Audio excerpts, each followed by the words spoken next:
Pac-10 Defensive Player of the Year, Morris Trophy winner, All-American, Rob Waldrop. You had such a decorated college career, and you're tonight's honorary captain. Out of some of those accomplishments I just named, and you had many more, which one means the most to you? I think in the end, the one at the end was the College Football Hall of Fame. It was kind of the culmination of all of it. And I think when I played with the defense that I was on, I didn't really get caught up in a lot of that kind of stuff because we had such a good unit and we were a team. But as I got older in life, I started to kind of appreciate things more. And so I think the College Football Hall of Fame was probably the most significant for me. It's the one I enjoyed the most. The university did an amazing job getting us involved in that, and then all the different events that they had. We had a jersey thing here at the stadium. We had a black tie event at the Waldorf Astoria in New York, and then we had another event at the College Football Hall of Fame. So that one was great. I was able to have my wife there, so it was awesome. You mentioned that group of guys in the defense, and whenever we talk about the Desert Swarm, something that usually comes up is the camaraderie among that group. Can you explain how you guys form such a tight bond? So somebody asked me that the other day, and that made the defense, the bond that everybody had playing for each other. And I think if you asked everybody on the team what caused that, you probably get different answers. I can tell you that my personal answer is that whether it was by design or whether it was just happenstance. Coach Tomey, when we would practice and stuff, tended to pick on the defense. So if we would have a scrimmage between the offense and the defense, and he would say whoever won didn't have to run wind sprints. Every time we would win, he would say, no, there was a penalty, and he kept giving them chances. And so you get frustrated. And then even if we did win, he'd say, you guys got to run anyways, we're a team.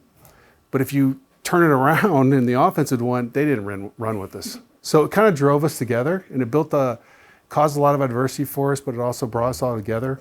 And we all had chips on our shoulder, because if you think about it, most of the guys were not highly recruited, maybe a little bit undersized, but had a lot of tenacity. And so I think he just pushed us together. And in the end, it was when we played, because we were so used to that in practice and the things that he did, nothing really surprised us. We could be in a 1-point game, we'd have to stop a team on 4th and inches, and there wasn't anybody that felt like we couldn't do it, because we used to always do it all the time. So I feel that's what it did. Now, whether he did it on purpose, I don't know, but we'll just say he did, but it worked. It did work, and you guys had so many big victories. If you could relive one game, which one would you want to play again? Relive it because it was so awesome. It's the 92 game against Washington and the national champions, because for a lot of different reasons, but as a freshman and sophomore, we played Washington up there, and we got beat. I think the combined score over 2 years was 110 to 10 or something like that. I'm still traumatized by the siren they play in the Washington Stadium, because we heard it so many times. And when we came back my junior year and had an opportunity to play them, we knew we had a lot of confidence in our defense, and we let them have it. And we had a packed house, totally sold out stadium. Everybody's went to Arizona. And the first play of the game was a fantastic play. And that would be the one that I would relive the most. And then in the end, the fans rushed the field, I'd never been a part of that, which was cool. They tore down the goalposts, so that was awesome. When you come back here and you see former teammates and even a former coach still so involved in the program, what does that mean to you?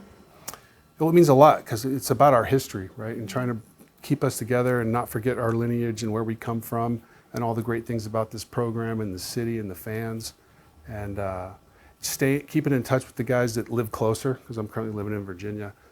They keep me up to date on stuff. And it's good to see Coach Fish here embracing the history. I just got to tour the facilities, and seeing some of these things is pretty amazing. The whole timeline of the school, going all the way back, the Cactus Comet and the amazing things he did here. It's nice to see. So I really appreciate that. And was it Brandon Sanders who called you to ask you to be honorary captain? Was it him? So what did that mean to you too, to not only be asked to be tonight's honorary captain, but also have it be him? So after 30 years, right, which I don't want to date myself, but yeah, it is nice to still be remembered and to come back and to have Brandon to be part of the program, and both Chuck and Ricky, who are legends in this program in and of themselves. It's means a lot to me. And Brandon and I were close when we played. He was part of the Desert Swarm, and he's also humble and stuff, but he was a monster. You know, he was a big part of the defense. So for him to say, hey, we want you to come back and be an honorary captain, it was like, I'll do anything for you, Brandon. So yeah. I love seeing the photos of you guys from your time here, and it's going to be exciting to see that group you just mentioned back on the field tonight. Yes. So it truly is an honor to have you as an honorary captain. Thank you so much. No problem. Thank you.